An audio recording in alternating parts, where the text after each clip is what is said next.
Okay, Daniel. So I guess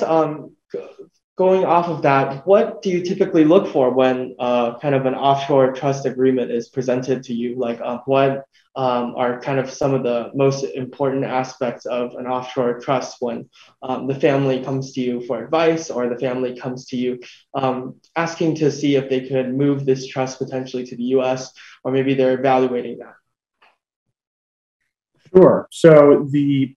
first thing I try to do, if I'm given an offshore trust and the client comes in and says,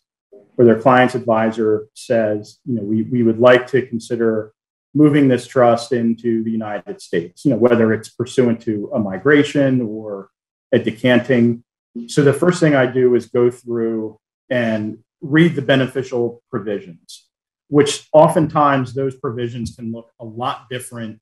or the wording may be a lot different than what we might see in a Delaware trust.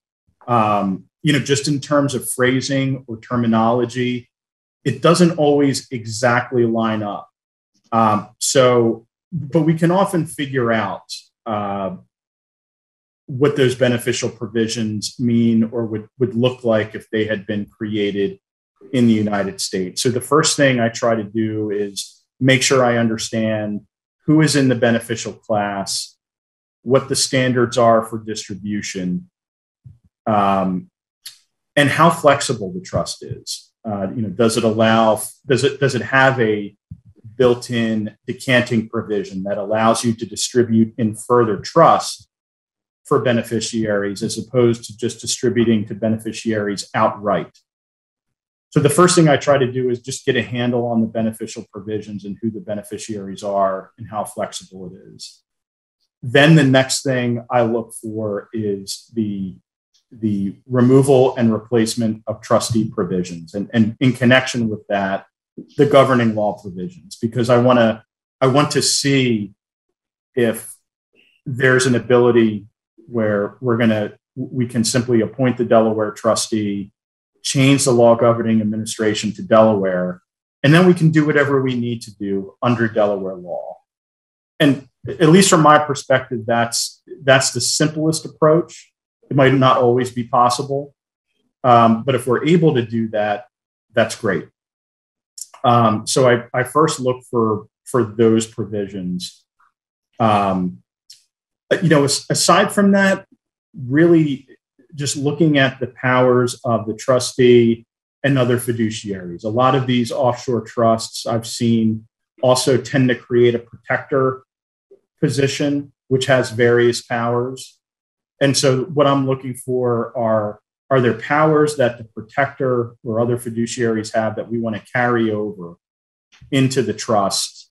once we get into Delaware, or once we decant into a Delaware trust? For example,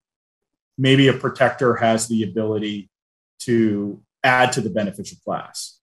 add beneficiaries, or remove beneficiaries. So that's something I would definitely look for, and I would flag it and say, this is, assuming there's no reason not to include that provision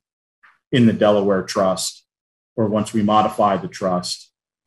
Those are the types of powers I'm looking for to see, are we going to carry those over once we move the trust into Delaware? Got it. 所以刚才 Daniel 讨论的就是说，如果有一个信托文件，然后是一个离岸信托的信托就是受托，就是 trust agreement 这样子，那这个文件里面，他会先去看哪些内容这样子？那他主要说他花时间会去看最重要的3块内容，就是第一块就是在讨论说这些受益人就是他们是不是能分配到他们手上，直接分配大部分是可以啦，但是他可能会去看说这些分配是不是可以分配到别的信托，但是是给同样的受益人这样子的权限，他觉得这一点是非常重要去了解的这样子。那第二点，他会去看说这个 trust agreement 里面，这个信托合约里面有没有没有去写说可以直接更换就是这个受托人这样子。那如果可以的话，他也会去看说更换受托人之后，他这个这个信托合约里面有没有写说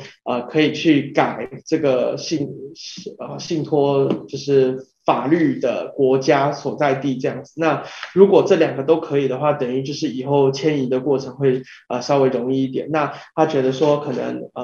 目前他看到也是算是蛮多离岸信托这2点其中会有1点或者是2点都可以去执行的。那他这是第一个会去看重的点。那接下来就是说第3点他就会去看说这个信托合约里面有的权利，就是说比如说这个离岸信托大部分都会有一个 protector 一个保护人这样子的角色。那这个保护人里面是不是有可以增加或是减少受益人的权利啊，或是说能去分配资产的权利，还是去操控，就是用别的方法去操控这个信托的权利。那他会去了解说这样子的不同的角色是不是能直接转注为Delaware 的一些法律能通过的一些角色这样子。那可能他就会去做类似一个全方面的分析，去了解说这个离岸信托搬到美国之后的效果啊，或是中间会有产生哪些困难这样子。